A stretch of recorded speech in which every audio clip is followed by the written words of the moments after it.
Bonjour, je suis Jacqueline Théo, coach en aisance relationnelle. Et vous, pour vous, curieux du coaching, qui me suivez ou qui allez me découvrir, vous allez être emmené par mes soins dans un choc de connexion avec Karen.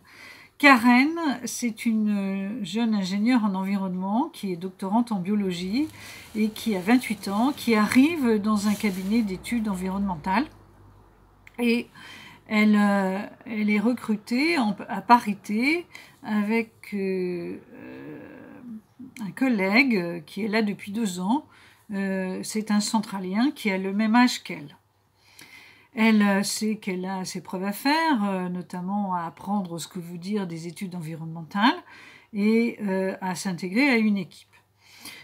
Tout ça se passe bien et entre-temps, elle obtient son doctorat de biologiste.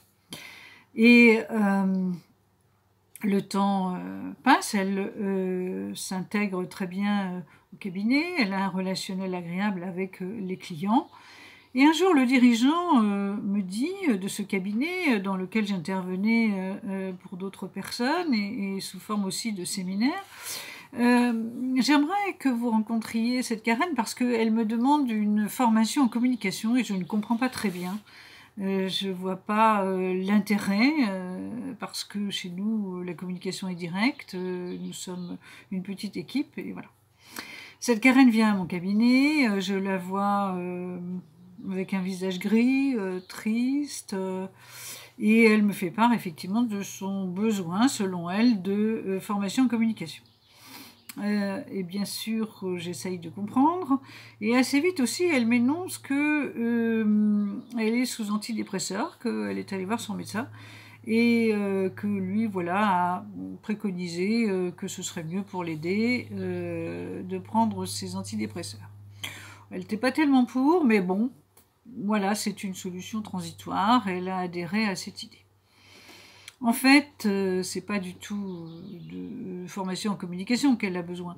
Très vite, ce qui se passe, c'est que cette jeune femme qui a essentiellement pensé à ses études, parce que son père lui a dit « je te paye les études les plus importantes que tu veux », eh bien, elle manque de confiance en elle. Et elle est habituée à ce qu'un homme lui dicte ses désirs, je dirais. Voilà, c'est dans son éducation. Et c'est allé même jusque au fait que son père lui dit « tant que tu seras en études, tu viendras en vacances avec nous ». Donc, pourquoi pas, une femme de 25, 26, 27 ans. Voilà, c'était son choix. À lui, et il l'imposait, et sa fille n'avait rien à discuter. Donc elle est habituée à entendre des choses assez péremptoires de la part d'un homme.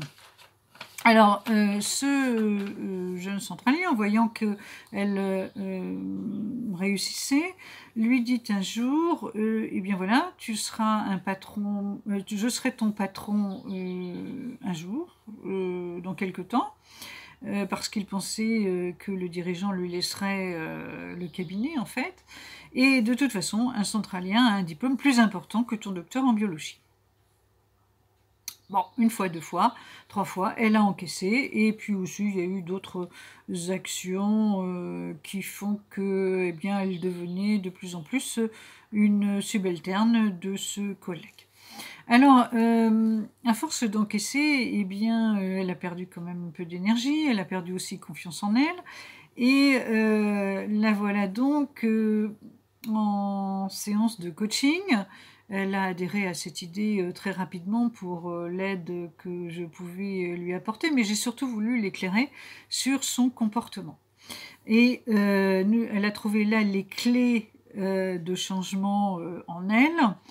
Et tout s'est assez vite régulé. D'abord, les antidépresseurs, elle a laissé tomber.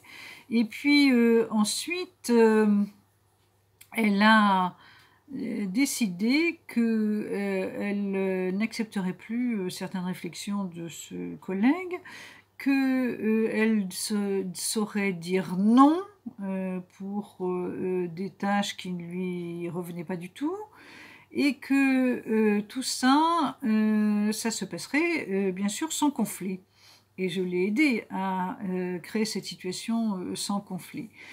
Et les solutions qui sont arrivées, je dirais plutôt les bénéfices, c'est que les clients ont senti qu'elle était complètement à sa place, qu'elle avait pris davantage confiance en elle, et ils ont préféré que ce soit elle qui s'occupe de leurs études environnementales. Ils l'ont fait savoir aux dirigeants de ce cabinet, et puis aussi ils lui ont fait part de certains autres besoins. Donc en fait, elle a une extension de sa fonction vers un peu plus de commercial, même si elle ne s'y attendait pas.